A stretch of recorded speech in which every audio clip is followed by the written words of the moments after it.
बिस्मिल्लाहिर्रहमानिर्रहीम। अल्लाहुम्मा सल्ली अला सय्यिदना मौलाना मोहम्मद व आले मोहम्मद। अस्सलाम वालेकुम।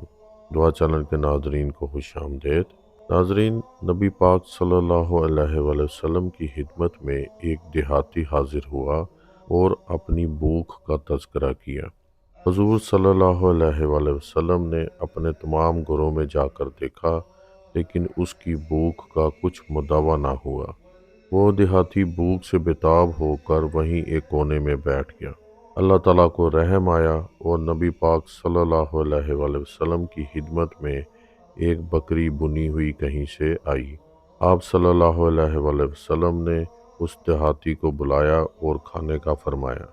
वो भी कई दिन की भूख मिटाने के लिए टूट पड़ा।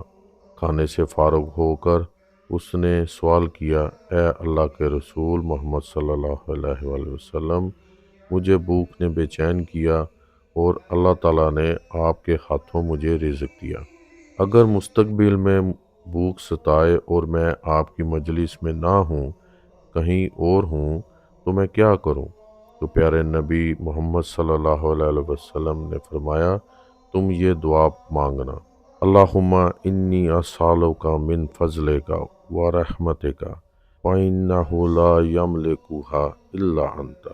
ए अल्लाह, मैं तुझसे तेरे फ़ज़ल व रहमत का तलबगार हूँ। बेशक रहमत व फ़ज़ल का तेरे सिवा कोई मालिक नहीं। इस दुआ के ज़रिए अल्लाह ताला तुम्हें रोज़ी देगा। नाज़रीन, नबी पाक सल्लल्लाहु अलैहि वसल्लम ने अपनी उम्मत के लिए ये दुआ तोहफ़तन दी है। आप ये दुआ हर नमाज के बाद 21 मरतबा अव्वल और आखिर दुरूद शरीफ के पढ़ें।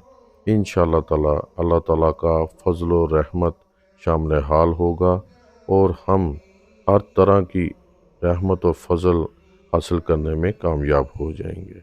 सलामत रहें, आबाद रहें। अस्सलामु अलैकुम व रहमतुल्लाहि व बरकातुहू।